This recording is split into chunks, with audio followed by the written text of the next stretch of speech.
வணக்கம். ஐயா சு வெங்கடேசன் அவர்கள் எழுதிய வீரயுக நாயகன் வேல்பாரி பகுதி 98. பிறை நிலவு எட்டி பார்த்து கொண்டிருந்தது. விலாமரத்தின் அடிவாரத்தில் கூழையனை புதைத்தனர். தன் கண்களுக்கு முன்னால் கூழையன் வெட்டி சாய்க்கப்பட்டதை தேக்கனால் தாங்கிக் கொள்ள முடியவில்லை. சிறுவயது முதல் உற்ற தோழனாய் இருந்தவனை பறிகொடுத்த பதற்றம் அவனது உடல் முழுவதும் இருந்தது. மறுகணமே கருங்கை வாணனை வீழ்த்த கிடைத்த வாய்ப்பையும் பயன்படுத்த முடியாமல் போய்விட்டது. ஒருவேளை அது நடந்திருந்தால் கூட மனம் சற்றே ஆறுதல் அடைந்திருக்கும். தேக்கனின் முகம் மிகவும் இறுகி இருந்தது. புதைத்து முடித்தவுடன் எல்லோரும் இரளிமேட்டில் இருக்கும் பாட்டாப்பிரை நோக்கி வலதுபுறமாக திரும்பி நடந்தனர். தேக்கன் மட்டும் இடதுபுறமாக நாகக்கரட்டை நோக்கி நடக்க தொடங்கினான். இறுதியாக சென்று கொண்டிருந்த முடியன் அவனை பார்த்த போது, முரியனாசானை பார்த்துவிட்டு வருகிறேன், நீ போ என்றான். முடியனுக்கு புரிந்தது. உடல் வலியோடு மனவலியும் சேர்ந்திருக்கிறது. கிழவன் எதையும் வாய் திறந்து சொல்ல மாட்டான் என எண்ணியபடி நடந்தான். எங்கும் வீரர்களின் ஓசை கேட்டபடி இருந்தது. நாகக்கரட்டுக்கும் இரளிமேட்டுக்கும் இடைப்பட்ட சமவெளி பள்ளத்தாக்கு எங்கும் ஓலை வேய்ந்த சிறு குடில்கள் எண்ணற்றவை அமைக்கப்பட்டிருந்தன. வீரர்களுக்கு உணவு தங்கள் எல்லாம் அந்த குடில்களில்தான். தேக்கன் அக்கம் பக்கம் யாரையும் பார்க்கவில்லை. நேராக முரியனாசானின் குடிலை நோக்கி வேகமாக நடந்தான். வளர்பிறையாதலால் வானில் ஒளி பரவல் விரைவாக இருந்தது. ஆசானின் குடில் சற்று தொலைவில் இருக்கிறது, குதிரையில் போகலாம் என்று வீரர்கள் சொன்னதற்கு தேக்கன் மறுத்துவிட்டான். குதிரை பாய்ந்து செல்லும் போது விலாவெலும்பு உள் குத்தி ஏறுகிறது. வலி தாங்க முடியவில்லை. அதனால்தான் குதிரையை தவிர்த்து வேக வேகமாக நடந்தான். எங்கும் பந்தங்கள் ஏற்றப்பட்டிருந்தன. உலைக்களங்களில் தீப்பொறிகள் பறந்து கொண்டிருந்தன. சாணைக்கல்லில் கருவிகள் கூர்த்தீட்டப்பட்டு கொண்டிருந்தன. பொதினிமலை சாணைக்கற்கள் தனிச்சிறப்பு வாய்ந்தவை. மற்ற சாணைக்கற்களை விட இருமடங்கு வேகத்தில் ஆயுதங்களை கூர்த்தீட்டக்கூடியவை. அவை கருவிகளோடு உரசும் போது தெரிக்கும் பொறியில் நீளமேறி இருக்கும். வேல், ஈட்டி, எகல், ஆலம், சகடம், குந்தம், கயலி, ஈர்வாள் என நாள்தோறும் ஆயுதங்களை கூர்த்தீட்டி வாங்கிக் கொள்வது போர் வீரர்களுக்கு வழக்கம். காட்சிகளை பார்க்க பார்க்க தேக்கனின் மனவேதனை அதிகமாகிக் கொண்டே இருந்தது. வாழ்வில் இனி தனக்கான ஆயுதங்களை கூர்த்தீட்டவே முடியாதோ என தோன்றியது. போர் முடிந்த இரவில் நீல நிற பொறிகள் உதிர்க்கும் தீக்கங்குகளை ஒவ்வொரு வீரனும் ஆசையோடு பார்த்து கொண்டிருப்பான். இன்றைய போரில் எதிரியோடு தான் நிகழ்த்திய தாக்குதலால் தனது ஆயுதங்கள் முனை மழுங்கி போயுள்ளன என்பதை உலைக்களத்தில் உள்ளவர்களிடம் சொல்வதில் தான் அவனது பெருமை இருக்கிறது. ஒருவேளை இன்று நான் எனது ஆயுதத்தை கூர்த்தீட்ட உலைக்களம் சென்றிருந்தால் என்ன பேசியிருப்பேன்? எனது கை கெட்டும் தொலைவில் எதிரி படை தளபதி இருந்தும் அவனது தலையை வெட்டி சரிக்காமல் விட்டுவிட்டேன் என சொல்லியிருப்பேனா? பரம்பின் எந்த ஒரு வீரனுக்கும் கிடைக்காத அரிய வாய்ப்பை இழந்து நிற்கிறேன். இனி நான் போர்க்களம் புக வேண்டுமா என்று அடுக்கடுக்காய் கேள்விகள் மேலேறியபடி இருந்தன. ஆனாலும் மன ஓட்டத்தை ஒழுங்குபடுத்திக் கொண்டான். கயிறுகள் இறுக முடைந்திருந்த கட்டில் ஒன்றில் குடிலின் முன் உட்கார்ந்திருந்தார் முரியனாசான். சுற்றிலும் இளம் மருத்துவர்கள் தங்களின் வேலைகளை பார்த்தபடி இருந்தனர். தேக்கன் வந்தவுடன் அவர்கள் சற்று விலகி போயினர். தேக்கனின் முகத்தை பார்த்ததும் வலியின் கூறுகளை முரியனாசானால் உணர முடிந்தது. எதிரில் இருந்த மரப்படுக்கையில் படுக்கச் சொன்னார். ஒரு பக்கமாக சாய்ந்து கையூன்றி உடலை கிடத்தினான் தேக்கன். அவன் படுக்கும் விதமே காயத்தின் தன்மையை சொன்னது. நெஞ்செலும்பின் அடிப்பகுதி சற்றே வீக்கம் கொண்டிருந்தது. அதை ஆசான் தொட்ட போது வலி பொறுக்க முடியவில்லை. ஆனால் அதை வெளிக்காட்டாமல் இருந்தான் தேக்கன். அந்த இடத்தை விரலால் அழுத்தியபடி தேக்கனின் முகத்தை ஆசான் பார்த்த போது தேக்கன் சொன்னான், என்ன வேண்டுமானாலும் செய்து கொள்ளுங்கள். போர் முடியும் வரை நான் களத்தில் நிற்க வேண்டும். மருத்துவனிடம் முன் நிபந்தனை கூடாது. சிகிச்சை பெறுவதற்கான காரணத்தை மருத்துவனிடம் மறைக்க கூடாதல்லவா? போர்க்களத்தில் நின்றால் மட்டும் போதுமா? போரிட வேண்டாமா? வேண்டாம். இந்த போரை வெற்றியாக்குவது முடியனின் கடமை. அவன் அதை செய்து முடிப்பான். நான் களம் விட்டு அகன்றால் பாரி களம் இறங்கும் சூழல் உருவாகிவிடும். அதை தவிர்ப்பதுதான் எனது வேலை. அதே நேரம் எனது செயல் மற்றவர்கள் ஐயம் கொள்ளாதபடி இருக்க வேண்டும். உடலெங்கும் அழுத்தி பார்த்து உள்காயங்களை கணித்தபடியே ஆசான் சொன்னார். வாளும் வில்லும் ஏந்தக்கூடாது. ஈட்டியை வைத்துக் கொள்ளுங்கள். ஆயுதம் கை கொண்டதாகவும் இருக்கும், ஊன்றி நிற்க உதவியாகவும் இருக்கும். தேக்கன் பதில் எதுவும் சொல்லவில்லை. ஆனால் அவன் கண்கள் வார்த்தைகளின் கசப்பை விழுங்க முடியாமல் துடித்தன. அப்போது தேக்கனை சந்திக்க வீரன் ஒருவன் வந்தான். ஆனால் மாணவர்களோ தேக்கனுக்கு சிகிச்சை தொடங்கிவிட்டதால் வீரனை சற்று தொலைவிலேயே நிறுத்தினர்.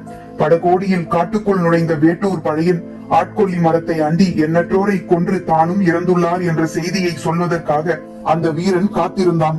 உலைக்களங்களில் எண்ணிலடங்காத ஆயுதங்களை உருவாக்கும் வேலை இரவு பகலாக நடந்தது. ஆனால் அவற்றின் ஓசை எதுவும் மூஞ்சலுக்குள் கேட்காது.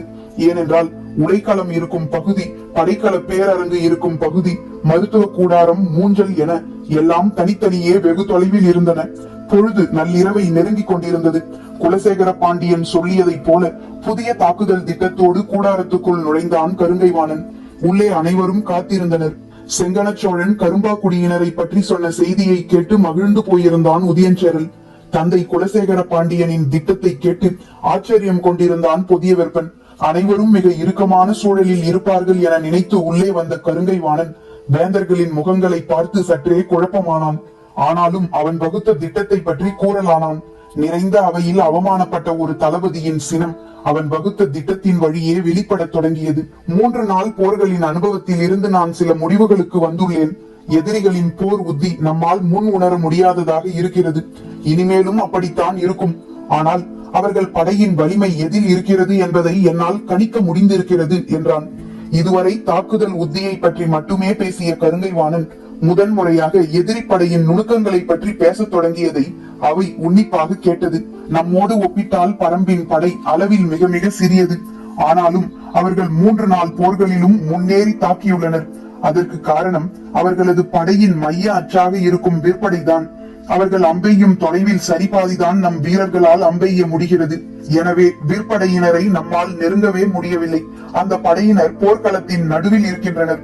அதனால் எதிரி படையின் மீது நம் படையினர் தாக்குதலை குவித்து முன்னேற முடியவில்லை. எனவே நமது தாக்குதலின் மூலம் எதிரிகளை தற்காப்பு நிலைக்கு தள்ள முடியவில்லை. மாறாக எதிரி படையின் ஏதாவது ஒரு பிரிவு மூஞ்சலை நோக்கி தொடர்ந்து முன்னேறி தாக்குகிறது என்றான். கருங்கைவாணனின் கணிப்பு மிகச் சரியானது என தோன்றியது. ஆனாலும் அதை வெளிக்காட்டாமல் இருந்தார் குலசேகர பாண்டியன். நாளைய போரில் பரம்பின் விற்பனையை முழு முற்றாக செயலிழக்க வைப்பதற்கான திட்டத்தை விளக்கினான். போர் உத்திகளை வகுப்பதில் அவன் கொண்டிருந்த அனுபவம் அவன் உச்சரித்த ஒவ்வொரு சொல்லிலும் மிளிர்ந்தது. சோழவேளன் மிரட்சியோடு அவன் சொல்வதை கேட்டுக்கொண்டிருந்தார். கருங்கைவாணன் திட்டத்தை கூறி முடிக்கும் போது யாரும் மறு சொல்லின்றி அதை நிறைவேற்ற ஆயத்தமாயினர். நாளைய போர் வேந்தர்கள் கொண்டாடும் செய்தியை தரும் என்பதில் ஐயம் ஏதும் இல்லை. உடலும் மனமும் தளர்ந்தபடி பரன் மீது நின்று கொண்டு எழும் கதிரவனை பார்த்தார் திசைவேளர். செம்பிழம்பின் வட்ட வடிவை மேகத்துண்டுகள் தழுவி கடந்தன. வானில் பறவை ஏதும் தென்படவில்லை. கண்கள் வெளியெங்கும் பார்த்து திரும்பின. வழக்கத்துக்கு மாறாக வேந்தர் படைகள் நிலை கொண்ட பகுதியில் தூசியும் புழுதியும் சூழ்ந்திருந்தன. போர் தொடங்கி நீண்ட பொழுதுக்கு பிறகுதானே இவ்வளவு புழுதி மேலெழும். இன்று என்ன நடந்துள்ளது? போர் தொடங்கும் முன்பே புழுதி இவ்வளவு உயரத்துக்கு சூழ்ந்துள்ளதே என நினைத்தபடியே நாழிகை வட்டிலை பார்த்தார். கோலின் நிழல் உள்ளிழுத்துக் கொண்டிருந்தது. சரியான இடத்தை தொட்டதும் வலது கையை உயர்த்தினார். பரனெங்கும் இருந்து ஓசை எழுப்பப்பட்டது. தட்டியங்காட்டு போரின் 4ஆம் நாள் தொடங்கியது.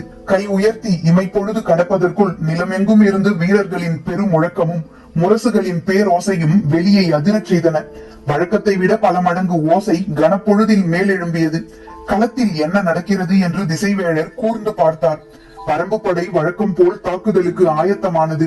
ஆனால் வேந்தர் படையோ வழக்கத்துக்கு மாறாக வெள்ளம் போல் பரவி விரிய தொடங்கியது. எல்லா திசைகளிலும் ஓசையுடன் புழுதி மேலெழுந்து கொண்டிருந்தது. இதுவரை வேந்தர் படை வடக்கு தெற்காக வரிசைகளை ஏற்படுத்தி கண்ணுக்கெட்டும் தொலைவு வரை அணிவகுத்து நிற்கும். முதல் நிலைப்படை, 2ஆம் நிலைப்படை, 3ஆம் நிலைப்படை என 3 பெரும் தொகுப்புகளாக படை நின்று இருக்கும். முதல் நிலைப்படை பரம்பு படையோடு மோதிக்கொண்டிருக்கும். இழப்புகள் அதிகமாகும் போது அடுத்தடுத்த நிலையில் இருக்கும் வீரர்கள் முதல் நிலை படையோடு வந்து இணைவர். ஆனால் இன்றைய போரில் வேந்தர் படை வழக்கம் போல் அணிவகுக்கவில்லை. பெரும் மாற்றம் நடந்துள்ளது. ஆனால் என்னவென்று புரிபடவில்லை. முரசின் ஓசை கேட்டதும் தாக்குதலுக்கு தயாரானது பரம்பு படை. நேற்றைய போரில் மூஞ்சலின் அருகே பரம்பின் குதிரைப்படை சென்றது. இன்றைய போரில் மூஞ்சலுக்குள் நுழையும் திட்டத்தோடு முடியன் வந்திருந்தான். குதிரைப்படையை 6 கூறுகளாக பிரிப்பது என முடிவெடுத்திருந்தான். மூஞ்சலின் வடிவம் அவன் கண்களுக்குள்ளேயே இருந்தது. குதிரைப்படையின் 2 பிரிவுகள் மூஞ்சலை அடையும் வரை போரிடக்கூடாது. அந்த 2 பிரிவுகளையும் மூஞ்சலின் அருகில் கொண்டு போய் சேர்க்க வேண்டியது மற்ற 4 பிரிவுகளின் வேலை. அந்த 4 பிரிவுகளுக்கும் முடியன் பொறுப்பாவான். மூஞ்சலின் அருகில் சென்றதும் எதிரிகளின் தாக்குதல் பல மடங்கு வலிமை கொண்டதாக இருக்கும். ஏறக்குறைய அனைவரும் கவச வீரர்களாக இருப்பர். எனவே மிக வலிமையான தாக்குதல் இன்றி மூஞ்சலை சுற்றியுள்ள அரணை உடைத்து உட்செல்ல முடியாது.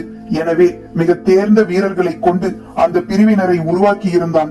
அதற்கு இரவாதனை பொறுப்பாக்கி இருந்தான். போர் தொடங்கிய கணத்தில் வேந்தர் படையின் மின்னல் வேக செயல்பாடு யாரும் எதிர்பாராத ஒன்றாக இருந்தது. எல்லா திசைகளிலும் வேந்தர் படையினர் பிரிந்தும் கலைந்தும் விரைந்து கொண்டிருந்தனர். பரம்பு படையின் மீது அவர்கள் தாக்குதல் தொடுக்கவில்லை. ஆனால் களமெங்கும் விரைந்து கொண்டிருந்தனர். என்ன செய்கிறார்கள் என்று யாருக்கும் பிடிபடவில்லை. முன்னணியில் விரைந்து கொண்டிருந்தவை தேர்கள்தாம். திகிரியையும் ஆழியையும் உருளியாக கொண்ட வலிமை மிகுந்த கூவிரம் வகை தேர்கள் விடுபட்ட அம்புகளைப் போல விரைந்து கொண்டிருந்தன. பரன்மேல் நின்றபடி திசைவேளர் இமைக்காமல் அவற்றை பார்த்து கொண்டிருந்தார். பரம்பு படையை விட்டு மிக விலகி எங்கே அவர்கள் போகின்றனர் என பார்த்து கொண்டிருக்கும் போதுதான் அதற்கும் அப்பால் தேர்ப்படையின் இன்னொரு அணி போய்க் கொண்டிருப்பது தெரிந்தது. சற்றே அதிர்ச்சியோடு முன்னேறி செல்லும் அந்த அணியை கூர்ந்து பார்த்தார். விரையும் தேர்களின் மீது காலை கதிரவனின் ஒளிப்பட்டு சிதறியபடி இருந்தது. உற்று கவனித்தார். அவையெல்லாம் நிறைந்த பூண்களை கொண்ட கொடிஞ்சி வகை தேர்கள். இந்த வகை தேர்களை எந்த கருவி கொண்டும் சேதப்படுத்த முடியாது. திசைவேளர் தலையை எக்கி பார்த்தார். தேர்களின் உச்சியில் இருந்த கூம்பு மொட்டுகள் கதிரவனின் ஒளிப்பட்டு தகதகத்தன. உராய்வில் பறக்கும் தீப்பொறி போல விரையும் அவற்றின் வேகத்தில் மின்னி நகர்ந்தன வெய்யோன் பொன்னொலி. கண்கள் பார்க்கும் நில விளிம்பில் தேர்கள் எழுப்பும் மண்புழுதி அலையலையாய் மேலெழுந்து கொண்டிருந்தது. என்ன நடக்கிறது என்று திசைவேளருக்கு புரிய தொடங்கியது. 3 நிலைகளில் நின்றிருந்த வேந்தர் படையின் ஒழுங்கை கருங்கைவாணன் இன்று மாற்றிவிட்டான். முதல் நிலை படை வழக்கம் போல் பரம்பு படையை எதிர்கொள்ள முன்னால் நகர்ந்து போய்க் கொண்டிருக்கும் போது 2ஆம் நிலைப்படை பரம்பு பகுதியின் இடுப்பு பகுதியை சூழ வேண்டும். அதே நேரம் 3ஆம் நிலைப்படை அதைவிட தொலைவில் அரைவட்ட வடிவில் பயணித்து பரம்பு படையின் பின்புறத்தை அடைய வேண்டும். அதாவது பரம்பு படை முழு முற்றாக வேந்தர் படையால் சூழப்பட வேண்டும். அவ்வளவு தொலைவு பயணித்து பரம்பின் மொத்த படையையும் முற்றுகையிடுவதற்கு தேவையான அளவுக்கு வீரர்கள் வேந்தர் படையில் இருந்தனர். அதனால்தான் கருங்கைவாணன் இந்த திட்டத்தை தீட்டினான். அவன் வகுத்த திட்டப்படி வேந்தர்களின் தேர்ப்படை மின்னல் வேகத்தில் பரம்பு படையின் பின்பகுதியை நோக்கி மிக தொலைவில் அரைவட்டம் அடித்து விரைந்து கொண்டிருந்தது. அந்த தேர்கள் எல்லாவற்றிலும் மணிகள் கட்டப்பட்டிருந்தன.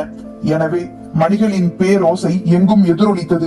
எழும் புழுதியும் வீரர்களின் பேரோசையும் தெரிக்கும் மணியோசையுமாக போர்க்கள வெளியெங்கும் வேந்தர் படையின் ஆதிக்கம் மேலெழுந்தது. தனது திட்டப்படி விரைந்து தாக்குதலை தொடுக்க வேண்டிய முடியன் போர் தொடங்கிய கணமே நிதானம் கொள்ள தொடங்கினான். எதிரிகள் என்ன செய்கிறார்கள் என்பது சற்றே குழப்பமாக இருந்தது. அவர்கள் யாரும் பரம்பு படை நோக்கி ஒற்றை அம்பை கூட எய்யவில்லை. ஆனால் எல்லோரும் தீவிரமாக இயங்கிக் கொண்டிருக்கின்றனர். எதிரிகளின் திட்டம் என்ன என்பதை அறிய அவர்களின் செயலை கூர்ந்து கவனித்துக் கொண்டிருந்தான் முடியன். ஆனால் கடைசி வரிசையில் ஈட்டியை ஊன்றுகோலாக பிடித்தபடி சாய்ந்து நின்று கொண்டிருந்த தேக்கனுக்கு பிடிபடத் தொடங்கியது. ஏனென்றால் பரம்பு படையை விட்டு மிக விலகி அரைவட்ட வடிவில் புழுதி மேலெழுந்து கொண்டிருந்தது. மேலெழும் புழுதியின் முன்முகம் அவன் இருக்கும் பின்புறத்தை நோக்கி வளைந்து வந்து கொண்டிருந்தது. கருங்கைவாணன் தாக்குதலுக்கான திட்டத்தை உருவாக்கிய கணத்தில் இருந்து மிக தீவிரமாய் செயல்பட்டு கொண்டிருக்கிறான். நேற்று நள்ளிரவு மூவேந்தர்களும் இந்த திட்டத்தை ஏற்றனர். கொல்லப்பட்ட தேர்ப்படை தளபதி நகரி வீரனுக்கு பதில் வெறுகாலனை புதிய தளபதியாக நியமித்தான் செங்கன சோழன். சூலக்கையனுக்கு பதில் மாகநகனை தளபதியாக நியமித்தான் குலசேகர பாண்டியன். உடனடியாக தாக்குதல் திட்டத்துக்கான வேலைகள் தொடங்கின. படைக்கல கொட்டிலில் இருக்கும் ஆயுதவாரியை நோக்கி முதல் ஆணை பிறப்பிக்கும் பொழுது நள்ளிரவை தொட்டு நின்றது. வழக்கம் போலவே நாளைய தாக்குதல் நடக்கும் என நினைத்த ஆயுதவாரி வீரர்களுக்கு தேவையான ஆயுதங்களை எல்லாம் படைப்பிரிவுகளுக்கு வழங்கிவிட்டு தனது கூடாரத்துக்கு சென்றார். உள்ளே சென்று அமர்ந்ததும் தலைமை தளபதியின் ஆணையோடு வீரன் ஒருவன் வந்து நின்றான். ஆணையை கண்டதும் அவர் அதிர்ச்சிக்குள்ளானார். நாளைய போரில் வேந்தர் படையில் இருக்கும் அத்தனை வீரர்களும் களம் புகுந்து எதிரிகளின் மீது தாக்குதல் நடத்த போகிறார்கள். எனவே அனைவருக்கும் தேவையான ஆயுதங்களை உடனடியாக கொண்டு சேர்க்கும் ஏற்பாடுகளை செய்யும்படி அதில் கருங்கைவாணனின் உத்தரவு இருந்தது. இதுவரை முதல் நிலை படை வீரர்கள் மட்டுமே தாக்குதல் தொடுத்தனர். மற்ற 2 நிலைகளிலும் இருந்த வீரர்கள் தாக்குதல் களத்துக்கு தேவைப்பட்டால் மட்டுமே சென்றனர். தாக்குதல் களத்துக்குள் வீரர்கள் அனைவரும் புகுந்தால் அவர்களிடம் இருக்கும் ஆயுதங்களைப் போல குறைந்தது 6 மடங்கு ஆயுதங்களை அவர்களுக்கு கொண்டு சேர்க்க ஆயுதவாரி ஆயத்த நிலையில் இருக்க வேண்டும். தாக்கும் அணியின் பின்புறம் ஆயுத வண்டிகள் எந்நேரமும் அணிவகுத்து நிற்க வேண்டும். இப்போது படை முழுவதும் இருக்கும் அனைத்து வீரர்களும் தாக்குதலுக்கு களம் புக போகிறார்கள் என்றால் அனைவரின் கைகளிலும் தேவையான அனைத்து விதமான ஆயுதங்களும் இருக்க வேண்டும். அனைத்து படையினருக்கும் களத்துக்கு தேவையான ஆயுதங்களை வண்டியில் ஏற்றி ஆயத்தப்படுத்த வேண்டும். இவையெல்லாம் இந்த நள்ளிரவுக்கு பின் எப்படி சாத்தியமாகும்? ஒருபோதும் முடியாது என்று புலம்பியபடி தலைமை தளபதி எங்கே இருக்கிறார் என கேட்டான் ஆயுதவாரி. செய்தியை கொண்டு வந்த வீரன் மூஞ்சலுக்குள் இருந்துதான் இதை கொடுத்து விட்டார் என்றான். மூஞ்சலுக்குள் இருந்தால் எந்த உத்தரவையும் பிறப்பிப்பாரா? நள்ளிரவுக்கு பின் எப்படி இவ்வளவு ஆயுதங்களையும் கொண்டு சேர்க்க முடியும்? நாளைய போரில் சரிபாதி வீரர்களை களத்தில் இறக்குவோம். நாளை மறுநாள் முழுமையாக அனைவரையும் களத்தில் இறக்க ஏற்பாடு செய்வோம் என்று நான் சொன்னதாக போய்ச் சொல் என்று கூறி அந்த வீரனை திருப்பி அனுப்ப முற்பட்டார். ஆனால் வீரனிடம் பேசிக் கொண்டிருக்கும் போதே வெளியில் பெரும் கூச்சல் ஓசை கேட்டது. இந்த நள்ளிரவில் என்ன இவ்வளவு சத்தம் என எண்ணியபடி கூடாரத்தை விட்டு வெளியில் வந்து பார்த்தார். படைக்கல பேரரங்கை நோக்கி ஆயுதங்களை ஏற்றிச் செல்ல யானைகளும் குதிரை வண்டிகளும் மாடுகள் பூட்டிய நீள் வண்டிகளும் அணியணியாய் வந்து கொண்டிருந்தன. படைக்கல பேரரங்கின் முன்னால் பெரும் கூட்டம் கூடிக்கொண்டிருந்தது. தொலைவில் இருந்து இந்த காட்சியை பார்த்த ஆயுதவாரிக்கு என்ன செய்வதென புரியவில்லை. 3 நாள் போரிலும் கொல்லப்பட்டது போக மீதம் இருக்கும் 45 சேனை முதலிகளும் அவர்களுக்கு கீழே இருக்கும் 450 சேனை வரையர்களும் நாளை தங்களின் படைகளை களம் நோக்கி தாக்குதலுக்கு நகர்த்துகின்றனர். அனைத்து படைப்பிரிவுகளுக்கும் தேவையான ஆயுதங்களை பெற்றுச் செல்ல சேனை முதலிகளின் உத்தரவோடு படைப்பணியாளர்கள் போர்க்கள பேரரங்குக்கு முன்னால் வந்து குவிய தொடங்கிவிட்டனர். மிரண்டு போனார் ஆயுதவாரி. தன்னிடம் கேட்காமல் இந்த நள்ளிரவுக்கு பின் இப்படி ஒரு உத்தரவை சேனை முதலிகளுக்கு எப்படி வழங்கலாம் என்று கடும் கோபத்தோடு பேரரங்கு நோக்கி விரைந்தார். பாண்டியனின் படைக்கல பேரரங்குதான் மூஞ்சலுக்கு அருகில் இருக்கிறது. சேரனின் பேரரங்கு தென்புறத்திலும் சோழனின் பேரரங்கு வடபுறத்திலும் சற்று தொலைவில் இருக்கின்றன. ஒவ்வொரு பேரரங்கும் மூஞ்சல் நகரை விட பெரியது. எண்ணற்ற கூடாரங்களை கொண்டது. ஒவ்வொரு கூடாரத்திலும் ஒவ்வொரு வகையான ஆயுதங்களை வரிசைப்படுத்தி வைத்திருந்தனர். 4 வகையான வில்கள், 13 வகையான அம்புகள், 20 வகையான வாள்கள், 8 வகையான வேல்கள், 3 வகையான குறுவாள்கள், 3 வகையான தண்டங்கள், 3 வகையான கேடயங்கள். இவை தவிர 100க்கும் மேற்பட்ட தனித்துவமான ஆயுதங்கள் என அனைத்தும் வகை பிரித்து வைக்கப்பட்டுள்ளன. இவற்றை எடுத்து தருவதிலும் களத்தில் வீரர்களிடம் கொண்டு போய் சேர்ப்பதிலும் சிறு குழப்பம் நடந்தாலும் அது களத்தின் போக்கை வெகுவாக பாதிக்கும். முன்களத்தில் நின்று போரிடும் உலோக வில்லேந்திய பெரு வீரர்களுக்கு கணை, வாளி, கதிர் ஆகிய 3 வகை அம்புகள் தான் கொடுக்கப்பட வேண்டும். மற்ற வகை அம்புகள் உலோக வில்லுக்கு ஏற்றவை அல்ல. அதே போல 5 முடிச்சுகள் கொண்ட மூங்கில் வில்களை ஏந்தி நிற்கும் வீரனிடம் கோலம்பினையோ கதிரம் அம்பினையோ கொடுத்தால் ஒரு பனை தொலைவு கூட பாயாது. 7 அல்லது 9 முடிச்சுகளை கொண்ட பட்டு நூலால் ஆன நாணை பயன்படுத்தும் வில்லாளிதான் விற்படையின் நடுவில் வலிமையோடு நின்று போரிடுபவன். அவனுக்கு தேவை சரவகை அம்புகள் மட்டுமே. இவை அனைத்தும் துல்லியமான கணக்குகளின் அடிப்படையில் வகை பிரித்து அடுக்கி வைக்கப்பட்டுள்ளன. எந்த விதமான குழப்பமுமின்றி மிக கவனமாக செய்யப்பட வேண்டிய பணி இது. ஒருவேளை இதில் குழப்பம் ஏற்பட்டு வரிசையாக அடுக்கப்பட்டுள்ள அம்பு கட்டுகள் மாறி இன்னொரு அறையில் வைக்கப்பட்டு விட்டால் அதன் பொருட்டு களத்தில் எத்தனையோ வீரர்கள் உயிரிழக்க நேரிடும். எனவே பேரரங்கில் ஆயுதம் கையாள்வதை எந்தவித அழுத்தமும் கொடுக்காமல் செயல்படுத்த வேண்டும். ஆனால் கருங்கைவாணனின் செயல் எதையும் புரிந்து கொள்ளாத ஒரு மூடனின் முடிவை ஒத்தது என மனதுக்குள் வசைபாடியபடியே படைக்கல பேரரங்குக்கு வந்தார் ஆயுதவாரி. அங்கோ எண்ணற்ற போர்க்கள பணியாளர்கள் தங்களுக்கான ஆயுதங்களை வண்டியில் வேக வேகமாக ஏற்றிக் கொண்டிருந்தனர்.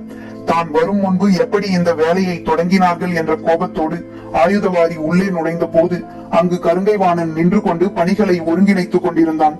எண்ணற்ற வண்டிகளும் யானைகளும் ஆயுதங்களை ஏற்றிச் செல்ல காத்திருக்கின்றன. வேகமாக வந்து பணியை ஒருங்கிணையுங்கள் என்று ஆயுதவாரியை பார்த்து சத்தம் போட்டு கூறினான் கருங்கைவாணன். மிகுந்த கோபத்தோடு வந்த ஆயுதவாரிக்கு வீரர்களும் பணியாளர்களும் நிறைந்த இந்த இடத்தில் தலைமை தளபதியிடம் எப்படி சினத்தை வெளிப்படுத்துவதென தெரியவில்லை. ஆனால் வேலை வேக வேகமாக நடைபெற்றுக் கொண்டிருந்தது. விரைவாக பிரித்தனுப்புங்கள். சேரனின் பேரரங்கில் இருந்து ஆயுதம் ஏற்றப்பட்ட வண்டிகள் அப்போதே வெளியேறிவிட்டன என்றான். பாண்டியனின் ஆயுதவாரி சற்றே அதிர்ச்சிக்குள்ளானார். அதற்குள் எப்படி அவர்கள் பிரித்தனுப்பினார்கள் என்றார். அவர்கள் ஆயுதவாரி இரவில் கூடாரத்துக்கு சென்று ஓய்வெடுப்பதில்லையாம். ஆயுத பேரரங்கில் தான் இருப்பாராம். எனவே செய்தி கிடைத்ததும் வேலையை தொடங்கிவிட்டார் என்றான் கருங்கைவாணன். அதன் பிறகு அவர் பேச்சு ஏதுமின்றி ஆயுதங்களை பிரித்தனுப்பும் வேலையில் ஈடுபட்டார். உண்மையில் கருங்கைவாணன் மற்ற 2 ஆயுதவாரிகளுக்கும் இன்னும் செய்தியையே அனுப்பவில்லை. நள்ளிரவுக்கு பின் இவ்வளவு பெரிய வேலையை சொன்னால் எந்த ஆயுதவாரியும் ஒப்புக்கொள்ள மாட்டார்.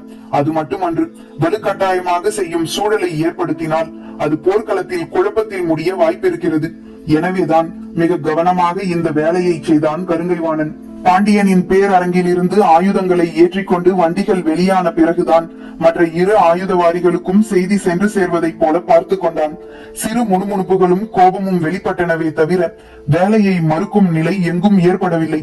ஏனென்றால் ஒரு பேரரசு இன்னொரு பேரரசை விட பின்தங்கும் நிலை ஏற்படக்கூடாது என்பதில் 3 பேரரசுகளின் பொறுப்பாளர்களும் ஆயுதவாரிகளும் மிக கவனமாக இருந்தனர். பல்லாயிரம் வீரர்களுக்கு எண்ணற்ற வகையான ஆயுதங்களை கணக்குகளின்படி துல்லியமாக வகை பிரித்து அனுப்பும் பணியை ஆயுதவாரிகள் மூவரும் அவர்களுக்கு கீழே பணியாற்றும் எண்ணிலடங்காத போர் பணியாளர்களும் இரவு முழுவதும் செய்தனர். விடியும் போது கூட ஆயுதமேற்ற யானைகளும் வண்டிகளும் பேரரங்கின் முன்னால் காத்திருந்தன. அப்போதுதான் திசைவேழரின் சங்கொலி கேட்டது. காற்றெங்கும் செம்பொழுது ஏறி மிதக்க திசைவேழரின் முரசோசை கேட்டதும் தேர்கள் தங்களுக்கான இலக்கு நோக்கி வேகம் கொள்ள தொடங்கின. கருங்கைவாணன் மிக கவனமாக திட்டங்களை வகுத்து அவற்றை சேனை முதலிகளுக்கும் தளபதிகளுக்கும் விளக்கி இருந்தான். அனைத்து படைப்பிரிவுகளையும் எதிரியின் படையை தாக்க பயன்படுத்தினால் மூஞ்சலின் பாதுகாப்புக்கு என்ன ஏற்பாடு என்ற கேள்வி எழுப்பப்பட்டது. மூஞ்சலை வேந்தர்களின் கவசப்படையும் அகப்படையும் காத்தால் போதும். எதிரிகள் யாரும் என்று மூஞ்சலை நெருங்க எந்தவித வாய்ப்பும் இல்லை. ஒருவேளை சிறு குழு ஏதாவது நெருங்கினால் இந்த படையால் அவர்களை எளிதில் வீழ்த்த முடியும் என்றான். காற்றின் துணை கொண்டு தாக்கும் அம்பை எதிரிகள் பயன்படுத்தினாலும் நமக்கு எந்த பாதிப்பும் நிகழப் போவதில்லை. ஏனென்றால் நமது படை எதுவும் தொலைவில் நிற்கப் போவதில்லை. மொத்த படையும் எதிரிகளை சூழ்ந்துதான் நிற்கப் போகிறது என்றான். கருங்கைவாணனின் திட்டம் வேந்தர்களைப் போல தளபதிகளுக்கும் சேனை முதலிகளுக்கும் பெரும் நம்பிக்கையை உருவாக்கியது. போர்க்களத்தில் தாக்குதலுக்கும் இழப்புக்கும் பின் நம்பிக்கை அளிக்கும் திட்டம் தீட்டப்படுமேயானால் அது பல மடங்கு ஆற்றலோடு செயல்பாட்டுக்கு வரும். வேந்தர் படையின் செயல்பாடு இன்று அப்படித்தான் இருந்தது. பரம்பு படை நிலை கொண்டுள்ள இடத்துக்கு மேற்கு பகுதியில் காரமலை உள்ளது. அந்த திசை தவிர பிற 3 திசைகளிலும் முழுமையாக வேந்தர் படை பரம்பு படையை சுற்றி வளைத்தது. ஈக்கி மணலும் கருமணலும் உள்ள தட்டியங்காட்டு நிலத்தில் குதிரைகளால் வெகு தொலைவுக்கு விரைந்து ஓட இயலாது. அதை கணித்து ஒரே மூச்சில் குதிரைகளை ஓட்டி பரம்பு படையின் பின்புறம் சென்று சேர்க்க வேண்டும். அதை தொடர்ந்து மற்ற வீரர்கள் அணி அணியாய் பின்தொடர்ந்து தங்களுக்குரிய இடத்தில் நிலை கொள்ள வேண்டும். இடைப்பகுதிக்கும் பின்பகுதிக்கும் எவ்வளவு முடியுமோ அவ்வளவு விரைவாக போய் சேர வேண்டும். அந்த விரைவே இன்றைய தாக்குதல் உத்திக்கான அடிப்படையை உருவாக்கும் என்று கூறியிருந்தான் கருங்கைவாணன். அவனது திட்டம் அப்படியே செயல்படுத்தப்பட்டது. தாக்கி முன்னேறும் தனது திட்டத்தை தொடங்காமல் நிறுத்தி கொண்டான் முடியன். எதிரிகள் என்ன செய்கிறார்கள் என்பதை உற்று கவனித்தான். வேந்தர் படை பரம்பு படையை நெருங்கவோ ஆயுதங்களால் தாக்கவோ முற்படவில்லை. ஆனால் முழுமையாக சூழ்ந்து அணிவகுத்துக் கொண்டிருந்தது.